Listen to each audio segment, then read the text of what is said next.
What's going on, reefers? Blaine here. In today's video, we're going to be checking out a 5,000 gallon aquarium. Now, this isn't in a public aquarium, it's actually in someone's home, and we're gonna be teaming up with Reef Aquaria Design and hanging out with Jeff Turner, and he's gonna be showcasing this immaculate system. Let's jump right into the interview and see what Jeff has to show us.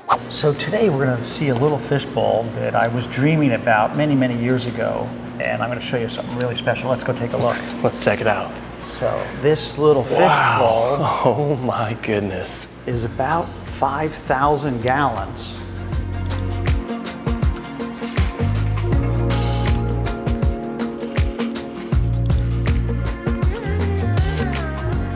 It's a huge interior set that I custom designed with Aquaroche out of France. And at one time it was all white rock originally, of course. Right. And you're going to notice some really special things everywhere you look. There's a lot of pretty significant large corals that we got from Top Shelf Aquatics. And it's a real pleasure to have you guys out here to take a look at it. You were talking about it before, you know, we talked over the phone a little bit about this system. I've seen it on your YouTube channel. Yep. It just doesn't do it justice until you get to see it in person. It's unbelievable. I've seen so many fish tanks in my life, you know, even going to public aquariums, you know, you see a lot of bigger systems, but this thing is on a whole different level. You know, I think a lot of times you see these bigger tanks that go into these clients' homes, and a lot of the time they want to do like a coral insert to make it easier on the service and all that end, but you guys have gone above and beyond and truly made a real coral reef. It's unbelievable. Yeah. What were you guys thinking originally when you were picking out all the fish and doing the fish selection? Was there anything in mind in particular, or were you looking for just a lot of movement? Well, so you'll find a clown tang in here. Of course, that was not the first tang put into the aquarium. It was the last tang I put into the aquarium. The blue tangs were smaller. The Vilmingis were literally 3 inches. The Atlantic blue tangs were yellow, they were tiny. Even the chalk bass, if you look at the size of these chalk bass, they're basically basses. They're truly basses. They're ridiculous. You know, I basically planted myself personally underwater all of the corals, at least 90%. Joe's done some planting, Gio's done some planting, but Gio, Joe, and myself are typically the divers into the aquarium. Friday today, we're gonna dive it again, which is the normal, we dive every Friday. We're here with Joe. Joe, thank you so much for taking some time. Obviously, he's all suited up. You're getting ready to hop into the tank. No, we're gonna do it again. Have fun, see ya. I'm really excited about this. I haven't had the chance to see someone actually actively diving in a fish tank before. So what are the ideas when you're getting ready to jump into the tank? What are you thinking about doing? I just saw you inspecting the system. Generally, we'll have our lead service tech here, Ryan Lincoln. He'll be here in about an hour. He was delayed a little bit this morning just because of this whole thing. We'll do regular services on a weekly basis. A lot of it's cleaning, moving corals, making sure everything's happy, moving them if they're not, having a spot where there's, you know, the optimal light and flow inside of the aquarium. But there are larger days where we come in and we'll go ahead and siphon all of the different material underneath in the back. So yeah, there's a lot of things to think about, a lot of interactions between the different species inside of here, especially with the corals, that we really have to pay pretty close attention to. We don't want anything getting burned or things battling inside of the aquarium. For sure. When you're getting in, I know I used to dive for a period of time. What's the biggest struggle you have when you get in here? Is it, you know, the space and moving around, the corals shifting around? What do you see to be some of the challenges when you're getting in these tanks? So, well, I was actually the first guy inside of this aquarium before it had no rock and no water. Okay. So I was the guy who placed every single one of these rocks inside of here. So you know the lay of the land. These were built by a really great French company called Aquaroche. So I can literally go in here and stand on just about anything. That archway I might not want to stand on. But when you're climbing in, you can already see the ladder positioned. Obviously, we have a lot of corals that are significantly growing in that corner. But as you can see right there, there's a nice little ledge, a nice foot spot for when I'm hopping in, jumping in. I can be really, really assured that I'm not having anything fall over. In this aquarium, we have never had a rock fall off the scape itself, and it was designed that way specifically because we knew we would be in here at least on a weekly basis to make sure that we're able to properly maintain the aquarium. Beautiful. Well, you guys are doing an amazing job. I'm really excited to see you get in there work. I'm not going to take up any more of your time. I'm going to let you get into the tank and do it. Thank you so much, Joe, for giving me a little bit of your time. We're looking forward to seeing what you're going to do. We're always excited to share some of the creations that we make with Reef Aquaria Design, and you know, we're happy that people like them. Absolutely. But I wanted to have a landscape or an aquascape that was back, right? Pushed back. And then you want to put corals in, especially because it was in our backyard. You'll notice there's no zoanthus, there's no soft corals whatsoever. Yeah. It's stonies. And with that intent was to grow it out and up and forward, because you have to build from the back to let it grow in. So 2 years from today even, I mean, this thing is going to be overgrowing. It is already. We're having to harvest corals out. These caps from you guys, I can't say enough of how fabulous they are. This newer one we put in recently that one's down here. beautiful down there. It's a grafted cap. Yeah, it looks great. And you know, we're now, even the Montes I glued on the back wall, you can see these guys growing out in petals. This guy, look at this thing. Look at those guys. I know, it's really cool to see the natural actual pedaling happening. So I use the cyanoacrylate and glue those things in the back wall. So when I went down that road, okay, here's the coral path. We knew what we're going at, and then I went into the fish path, right? You're right though, I love the way you guys designed the aquascape and how you've pushed it back. You've seen that in some recent tanks where the growth gets to the point where it's to the glass and you don't have enough growth space. This is, you know, I feel obviously when you're looking at the tank, the depth of it doesn't even give as much as it really is, but you have created this awesome area for it really to grow out and open. 16 feet long, a little more than 6 feet front to back. It's 96 inches tall with 85 inches of water. So you have 7 foot of water. And you know, I can't say enough about how important that fish selection is along the way. When did I put the Atlantic blue chromis in? Right. There's some royal grammas in, there might be a black cap. You know, we've had a few small angels, which are typically, I guess it's a Singapore, some of those guys. The pink squares, the Bimax. right? But look at the the Bimax is amazing. You said it's roughly 5,000 gallons. 5,000 gallons. 5,000 actual gallons. volume in the system. When we filled it, I think I put about 4,500 in, but with displacement, it's really a 5,000 gallon system. And you know, things are overgrowing. The stylo, I guess this is a green stylos there. Those guys are overgrowing, and we're going to just have to keep cracking that back. Right. Because they'll outcompete each other. You can see a Lobo back there. Probably just knock off a piece of that eventually. Right. Give that Lobo some space. Correct.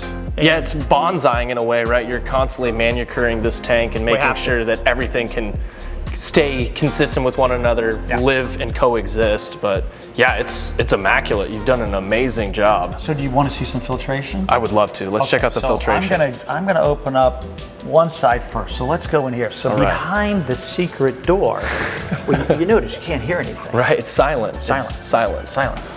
So now you hear a little through these insulated doors. Wow. And then of course we have our, you know, you have to have a welcome. Right, of course. You gotta have a welcome. We have service carpets that go in front of it too. But this is to keep, again, the house clean. If you're gonna do aquarium service work, you're gonna dive in the aquarium today. Right. And everything's in here. So you've got your Deltec, you know, protein skimmers, calc stir, fluidized reactor. There's 4 Abyss on this side.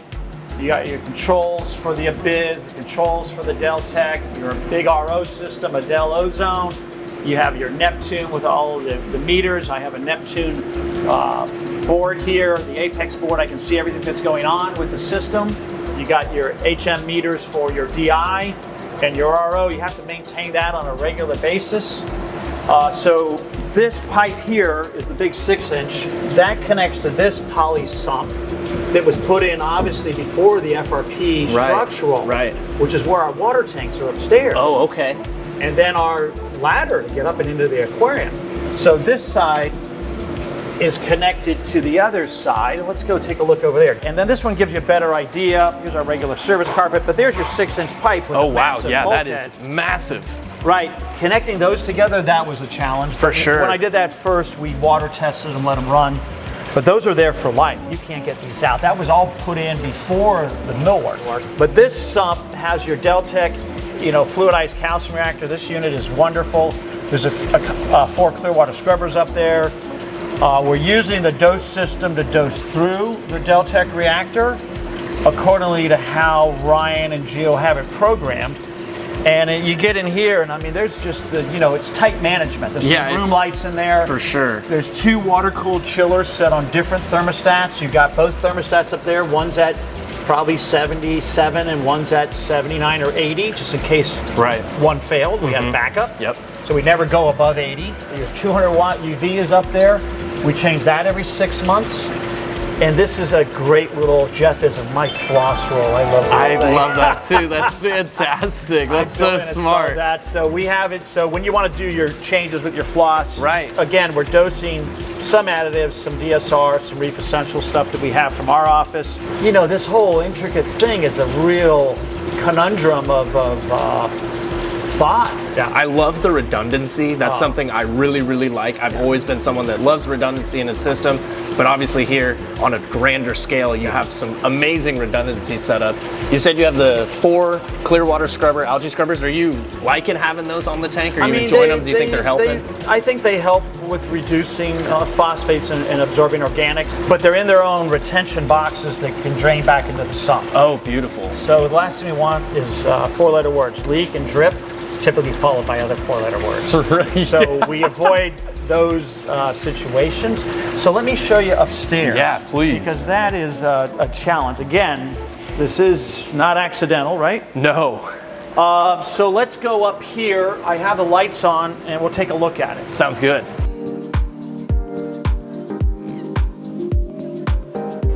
When, again, we got the project, you have to really think through everything. This is not part of the game, it's the whole game. And every surface in this space, this is FRP with plywood.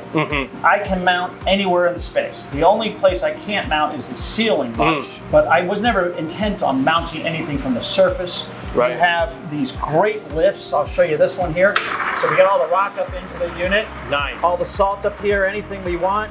Matter of fact, if we got a diver, we got to get him out because he passed out diving in 7 feet of water. We can just put him on this thing hook him in and bring him up. Right.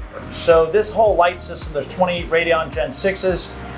These are powder-coated stainless steel racks. Wow. You can see I have them on a little angle. When we first did it, we didn't keep on that angle towards the back. Right. But and the way they're set, they're not facing at the front window. They're facing at the reef, which is very critical. You can look at the surface, how much flow there is. Yeah, so much. Again, it's a contained space. And when I look at a big project like this, or a project half the size or 10% of the size, I mean, you think to yourself, okay, so what's the goal? Right. Is it, oh, we're building the tank and we're leaving? Well, no, we're not leaving. So I'm looking at 20 years. I'm looking out 20. I'm looking out, 10 years minimum. Right. If I can plan for 25, that's a hell of a long time. Obviously, this aquarium at 25 years, you might drain and clean out once or twice. So this light rack system, I thought to myself, we had a team meeting, talked about it. One guy wanted the whole rack to go up and down at one time with all the cables. The other guy wanted something different. I sat there dreaming about it one night. I thought, oh, I'm just going to draw this on a piece of paper and have the stainless steel fab guy do it, and I'll run it myself. Yeah. Which is what I did. So they're attached to the front. Those are stainless steel hinges on it. Yep. And if you get me over here for a second, you're going to see this is how it rolls. So let's go up like that. You got your auto stop right there. Automatic stop. You can lock it out right here. And there, now you're secure. It isn't going to ever fall in place. We have covers for all of this. And then you can come down here and do the same thing all the way down. Obviously, you're going to turn the lights off. Yeah, right. But you can have good access. When you turn the lights off, you turn the flow off, you can see everything on the floor. It's pretty nice. But we needed an access deck for diving. You're going to see today when Joe dives. So this FRP, or I think this is fiber grade. This is fiber grade is what this material is. That really makes a big difference.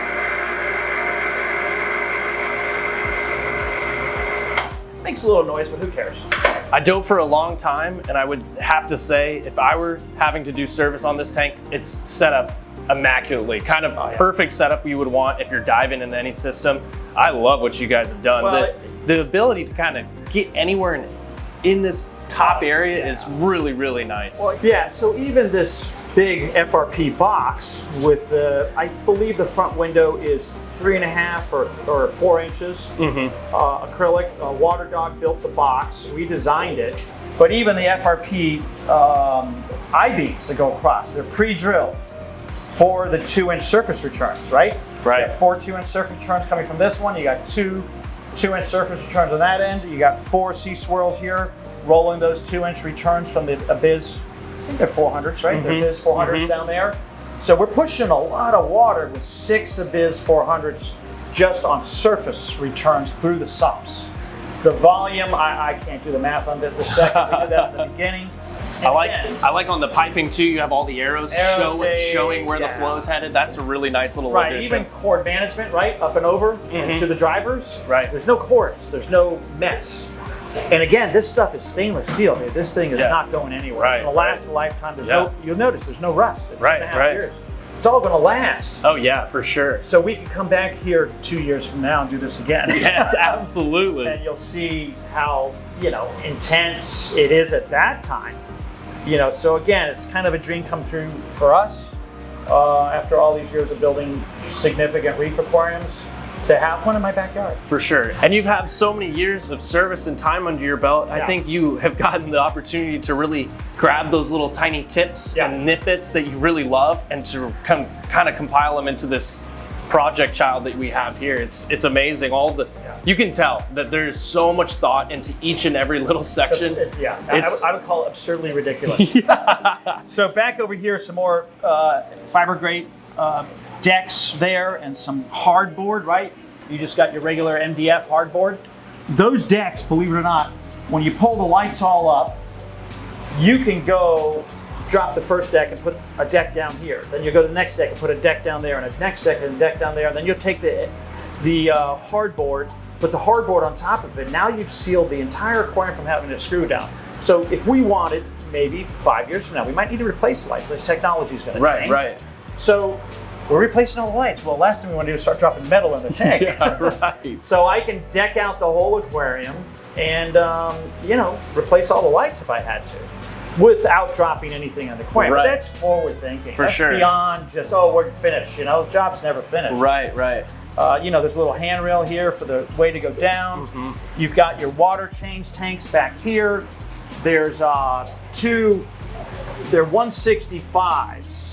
So those 2 water exchange tanks are elevated above the sump, right? So that is really important because we can, circulate the water in them to use the salt. We typically are using Tropic Marin on this site and mix these up. So we'll do at least 1 or 2 water changes a week of all of that. That's 330. And then, of course, this is one of my Jeff-isms voodoo magic here is our Reef Nutrition's auto feeder. This is on the dose system. You can smell the food. Obviously, we're using those vessels and we're metering food in. I think Ryan has it running 5 or 6 times a day. Okay. And the dose systems will operate and they'll push food in to the aquarium. Obviously, they run a lot faster when they're running. Right. But they'll put in there so many mLs every hour, so many, starting off in the day. There's 2 dry feeders on top. We're feeding, I think Ryan feeds 10 sheets of nori. Wow. At a time. Okay. Monday, Wednesday, Friday, Monday, Wednesday, Friday, Monday, Wednesday, Monday, Wednesday, Friday, Monday, Wednesday, Friday, forever. So when I design it out, I'm thinking ahead of the curve. You got a spare Abyss up here. You got spare pads for the magnet, the Mighty Mag. You got spare pumps. We had one time some more bristle worms in the tank. I got some 3D printed bristle worm cake. traps. Yeah. I mean, I just go down the list. Your RO system there. Look at, you got aquarium use only. Even your aquarium service bucket. Ridiculous thing. Stainless steel.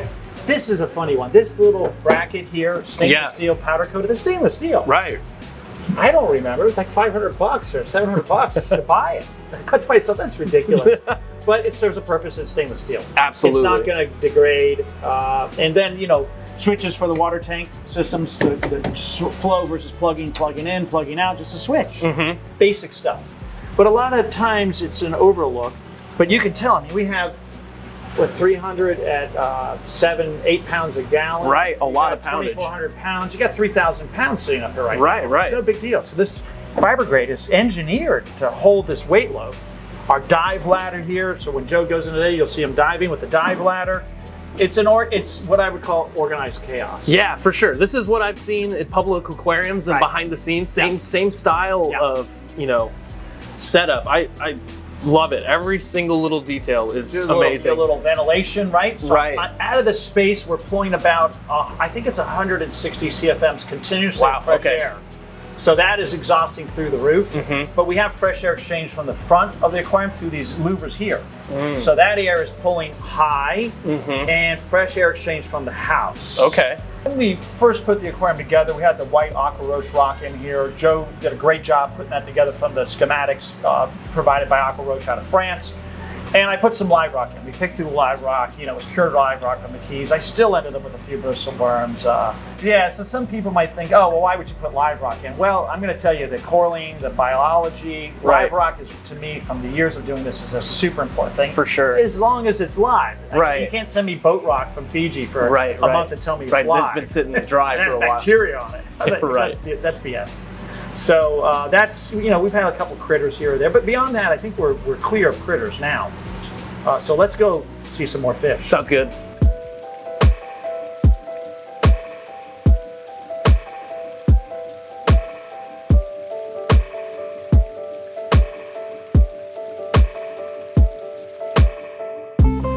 You know, again, I look at the fish, I think about, you know, satiating the fish, how many pounds of food a week we put in, you know, servicing aspect, the care of this aquarium. It's not necessarily service, it's care. For sure. We really have to think about the animals, and I'm always about the animals. Absolutely. Keeping them happy and healthy. Right. You look in here, I can't find a thin fish, I don't find a fish with anything on them. Those are some of the challenges of dealing with such a large reef. It's different on a professional basis because we are, you know, how would I say it? We're expediting the process to the speed that we feel is safe and reasonable. Right. From a hobby perspective, you and I, with our own aquariums, we can take our time. Nobody's coming by. The owner may want it to go a little faster. And that's one of those tricky thing to play. It really is. So you want to have that balance of equilibrium as it's biologically maturing, to keep adding this or that, and then when do you say stop or cry uncle? You eventually have to cry uncle. For sure. And say, okay, what other fish might we put in here right now? And let me ask you that. What other fish might we put in here right now? You know, I think the couple things that I think of when I look at this, you mentioned the candy basslets, but maybe like a Dijonny basslet or something like that. Something like that, platinum Dijonny, something of that sort. I mean, some more cryptic fish. I think that's a really cool idea because you have so much out and about, right? There's so much movement going on. Correct. So how many fish are in the aquarium right now? I was just gonna ask you, and I'm gonna take a wild guess, over 100. Nah, there's 250 plus 250 plus fish. Wow. So many. Yeah, there's just so many, but you'd have to, and we do this, you know, on a regular, probably a quarterly basis. You try to capture all the fish that are in there. They're in our database. Right. And then you got to kind of peruse through it again and say to yourself, okay, what is actually in there? What is still there? Has something, you know, died? And in a big reef like this, fish are going to die from old age. Right. It's going to happen. And there's enough in here, I'm sure, cleanup crew-wise. What are you guys doing? I've seen some urchins and a lot of trochus and astrias. There's trochus, there's astrias, there's serpent stars Atlantic, brittle stars Atlantic, some Pacific brittle stars too. Some cleaner shrimp, other things like that. Yeah, there's a lot of cleaners that I feel like if something were to pass, I think it'll get eaten up and become part of the reef pretty quickly. So rarely do I do this, but you want to do this? You ready? Yeah. Come with me. We're gonna sit down for a minute. Okay. Usually I don't sit down in the client's house unless the client says to me to sit down. Right. But I've been told more than twice I can sit down and look at the aquarium. It's it really there's one tank that I think of when I think of a tank that I've sat in front of and I truly just dive into, and it's the Monterey Bay kelp forest. That's the one tank that I sit in front of and I can just get lost in. Right, and stare at it. This tank reminds me of that. It just gives me this sense of peace, really. I mean, it's amazing, and being able to kind of sit back and, like you said, take a deep breath and look at it all is unbelievable. So, you know, we could edit this out if we want to, but what did we do wrong? I mean, but you've done it. I mean, like, I think of every time I think of something, it's like, no, it's there. Because I think of, like, a lot of the time people build their scape too high and they don't allow for the corals to grow. And this is, you know, at that perfect 2/3 point where it has so much upwards movement. You have all the fish space in the world for all these guys. Yeah. I don't, you know, I really can't. I Wow, can't you think look, of something. Look at those big acros. So those acros, think about that carefully. Give it another year or 2 years. They're going to start growing up to the surface. So tall. I'm going to keep whacking them back so they don't come out. So keep it back, right? Right. So as it grows This up way. and out, Right. it doesn't overtake the floor. So and now you get into the pruning mode long term. And I can't say enough good about, you know, how fantastic certainly the client has been throughout the whole entire process, and our team, you know, between Joe, Gio, Ryan, you know, everybody at the office.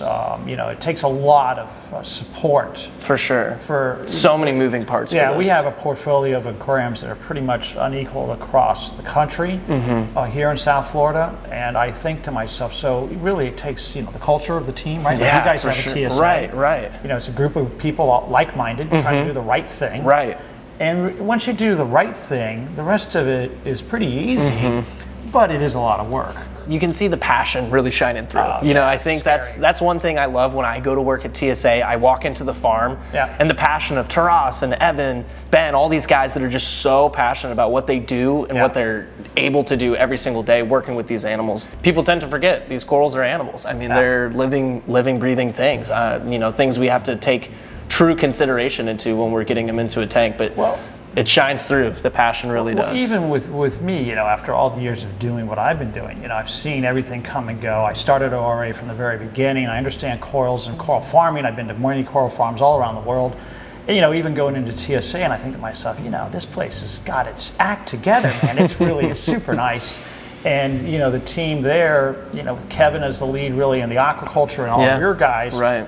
You know, having relationships in business through all the time, you know, having the ability to buy some big corals from you guys, and then, you know, Kevin and Steve and Alex and everybody at the team recognizing they're going into a really stunning aquarium. You know, that's a real privilege for both of us. It is. Because it where really is. where am I going to get really big corals? For sure. And I'm not fragging them and hacking them and selling them for cheap on the internet. We're taking them and putting them into a lifelong place for the corals to grow in for, you know, the next 10 years. I know when we were pulling those Montes out originally, when we were grabbing, you know, this green cap up here and then this nuclear fusion grafted down here, I remember thinking to myself, you know, I'm like, man, hopefully they got the space, right? I laugh and think about that. Hopefully they got the space, and it's really cool to see it in the tank and it doing well, and, you know, all the things. You know, there's fish that are living inside that cap up there. I mean, it's just so cool. It's really look at the little work of green blenny over there, the little algae blenny. I mean, there's your niche fish, right? Right. This cap was growing into that favia piece on the orange favia piece. We whacked that back last week. You're going to get some constantly pieces. pruning. You have to constantly do it. So you're going to have, just like you do on the reef, you're going to have corals, you know, attack other corals, shade them out. Right. So you have to determine, like I said, how many more corals can you put in? Hard to say. I can just keep putting some. And I put some frags here of, I don't know, that's the eagle eye chalices. What are those guys? The Space Invaders. Space Invaders. The Pectinias, There's 3 Space Invader Pectinias we glued in there for you guys. And just look how great they are. Oh, they look awesome. They'll take a time and they'll start growing for sure. in too.